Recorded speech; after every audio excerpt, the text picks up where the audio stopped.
Hey everyone, welcome back to the channel. My name is Tori if you're new here, and today I am doing a prepper pantry haul for you. I'm going to do it sitting down here, which is a little bit different than what I normally do. And this week I'm stocking up on the basics, things that I purchase every single week. I haven't done one of these in a while, but before we get started, if you're new here, I would love it if you hit that subscribe button. We make videos 4 to 5 times a week all about life on a budget here in Northern Colorado, and we would love it if you became part of our YouTube family. Make sure your bell notification is turned on so you are aware of every time we upload a video. Make sure you give this video a big thumbs up if you enjoyed it, and let's get right into the haul. Okay, so first things first, I do start with 5 main things that I get every single week. I get these things because they're budget friendly.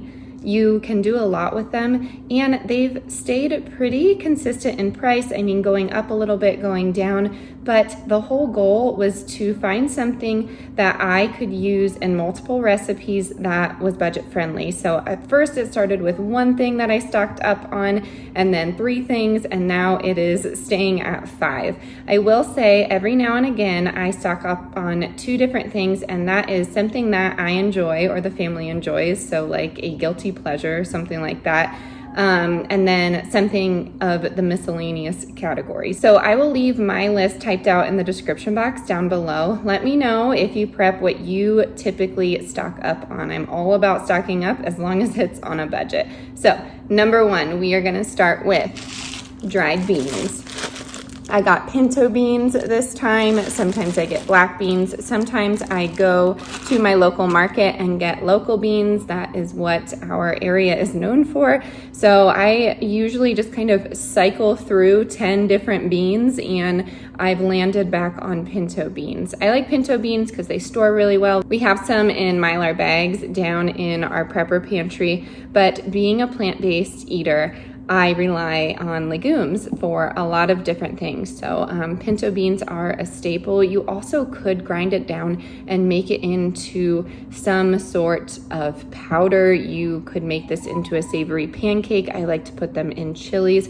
Of course, all of the Hispanic dishes that I enjoy include some sort of bean. There's just a lot that you can do with it. So dried beans is number 1. Number 2 on the list is going to be long grain white rice.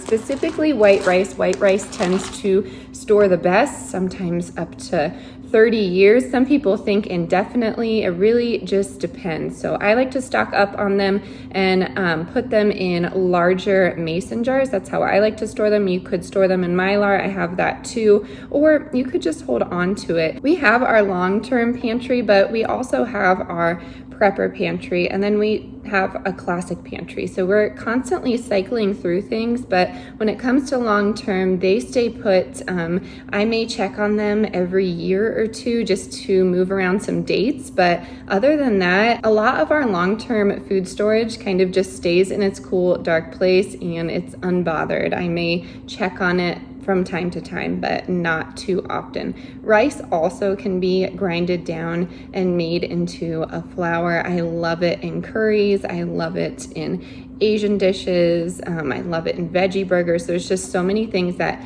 you can do with rice, and it's filling. So for 2 pounds, I'm paying about $1.42 at this point, and that is such a great price. Usually when I go to my typical Kroger, it's gonna be $2.19, but Target has some really great deals. So before you turn your head at a more higher priced, I guess you could say, store, you should really think about looking at some of these basics and seeing how they compare to your Walmart or your local grocery store. So I try and support local every chance that I get, but rice is not something that's local to me, if that makes sense. So I typically stock up at Target, and a lot of the times they'll give you 10% off in your Target rewards. You don't have to be a red card member. You just sign up and you get all of these points.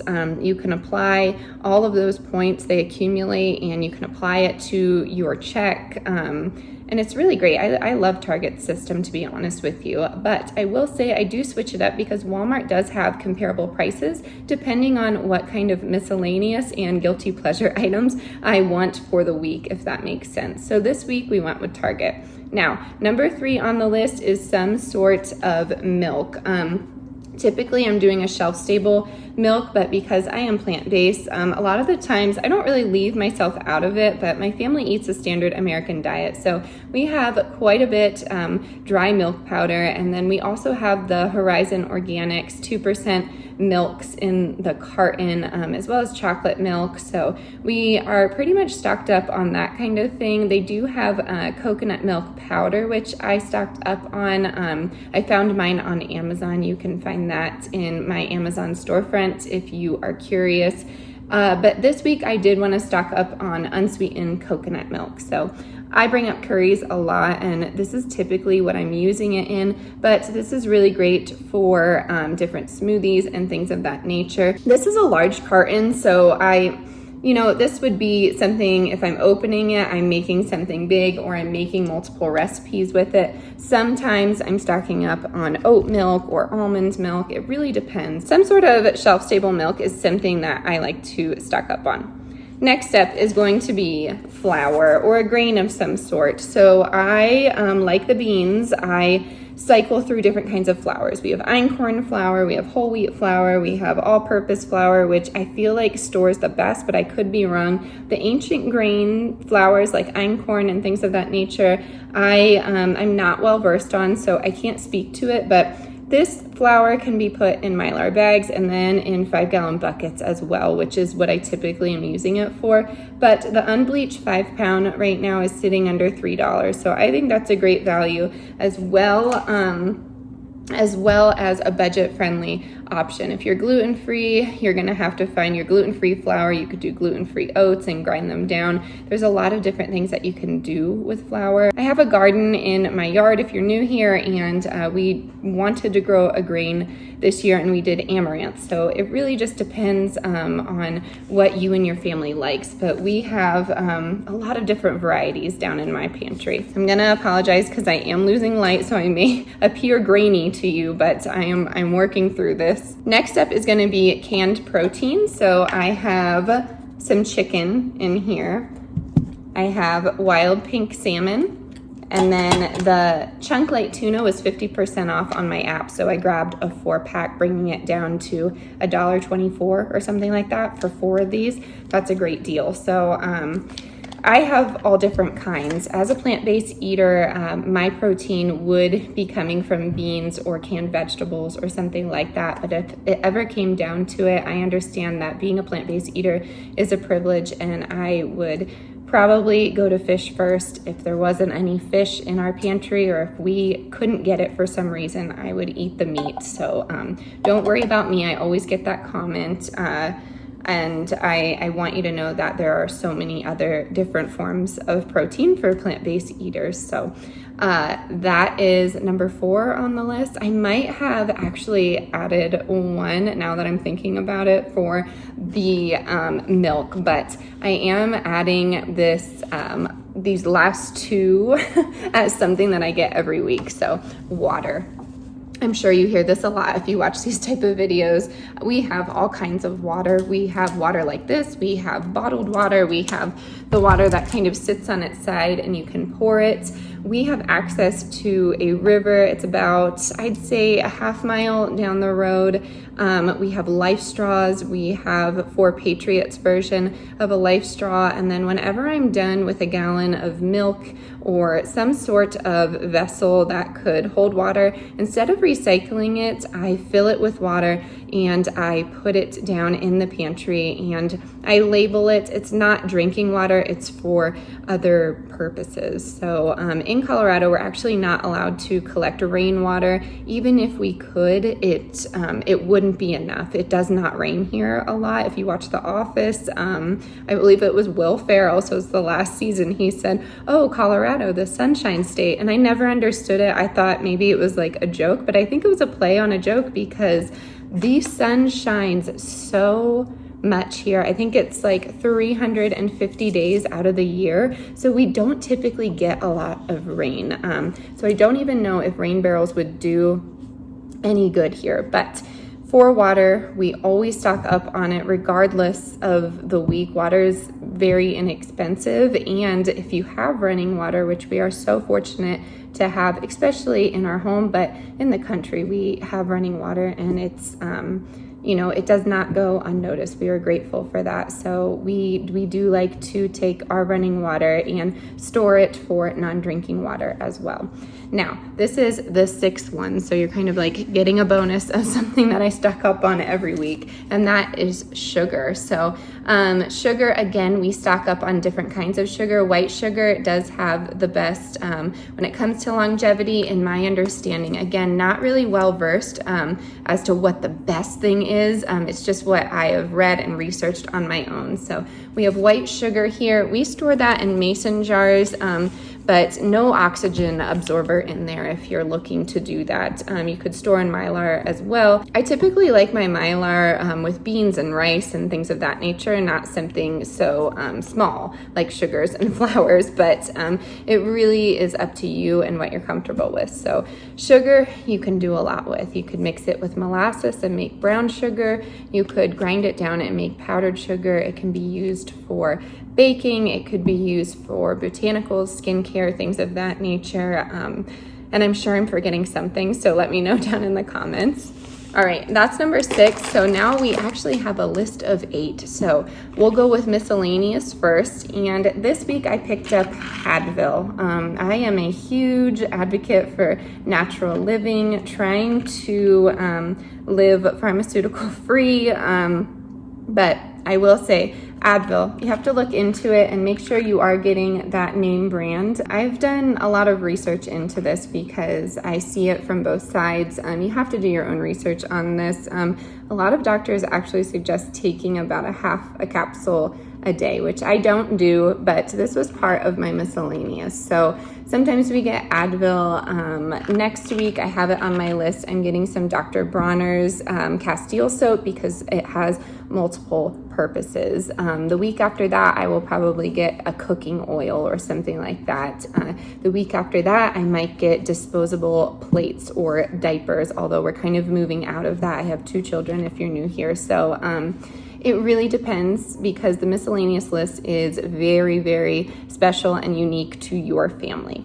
All right, next up, last but not least, is a guilty pleasure, we shall say. So I got this week the 4 cheese tortellini because it was buy one, get one free. This isn't necessary for your pantry, but this is shelf-stable tortellini. It says it will last for 2 years, but I'm not really a big fan of expiration dates. A lot of the time I'm ignoring them, so that again is really up to you. If you are new here, I am such a stickler for do what's best for you and yours. I am just some girl on the internet, I'm trying to show you that prepping can be budget friendly. So this is my little guilty pleasure. Sometimes I'll stock up on different kinds of soaps. Here's one right now, Mrs. Meyer's. Not the best for you, but it smells phenomenal and it's in season. So I might stock up on that. Maybe I'll stock up on some paints. I'm an artist, again, if you're new here. So there's really a lot of different things. Maybe some toys for the kids, some activities that they could do. We're always stocking up on books, but that is something that we purchase every week. And now to cost, we like to keep these weekly purchases under $20. It used to be $10 and under. And then with the state of the world right now and the warnings that we're getting for inflation and food shortages and job loss, which this year I will not be working. I will be a full-time stay-at-home mom and I do YouTube. So I was a teacher and I left the profession for a variety of reasons, but There's so many reasons why you should prep. I have said it on the channel. Please check out my emergency preparedness playlist. If you are new here, I give a lot of information about my family, my background, and a variety of different things. So check that out. I will say though, last week I had a Target haul and I went back to see if they had any left, and they did. So this is part of our Prepper Pantry haul. This pack right here was $4.79 still, so check your Targets. Normally they're $13.99. I used to can a lot, and I took about a year off, and I'm slowly getting back into it. We've worked through our stock, but part of having our garden is the beauty of it and being able to take care of something and nurture it. That's a big part of my personality, but the major part of it is food for the family, and we need to preserve it. So we, of course, preserve a lot in the freezer, but we like to have shelf-stable items as well. I am slowly getting into dehydrating and freeze-dried food, but being a plant-based eater, there's a lot of fresh items that I enjoy having, and I understand that when making your freeze-dried and dehydrated food, that food can maintain its original structure, but I just really enjoy canning. I think it actually just gives a great flavor too. So we have our sauces and things of that nature. And then when it comes to like meats and cheeses and things like that, we are very lucky to have a local organic dairy about a mile down the road. And then everywhere around us actually has meat. So there's a mercantile in our town, and that's typically where we're getting our meat. And you can purchase meat in bulk, which we don't do often, but we do enjoy doing from time to time. And then when it comes to like fish and things of that nature, my dad is actually a fisherman, so that to me is really important. So we actually know a bunch of people who fish out here in Colorado, and they always share their bounty, so that is nice too. We are also fortunate enough to have some hunters that we know, and they like to share what they get during the season. So out here it's mainly mule deer or elk or some sort of bird. But I digress. I just wanted to kind of cover all of my bases when it comes to food, prepping for food. Of course, there are so many other different things that your family should prep, medications and things of that nature, and I dive into that in other videos, so definitely check out that playlist I mentioned. I, this week, am coming up with a few different videos. I'm doing a get it all done, and that includes a grocery haul and some things around the house. And then also I will be doing a medicinal herb, plant, whatever you want to call it, video, like my top 10 favorites. And I also will be doing some meals from the Prepper Pantry, so meals that you can make with this food that I mentioned today. So if you're into that, make sure you hit that subscribe button if you haven't already. Give this video a big thumbs up, and we are going to sign off. As always, stay adventurous, stay creative. I'll see you next time. Bye, y'all.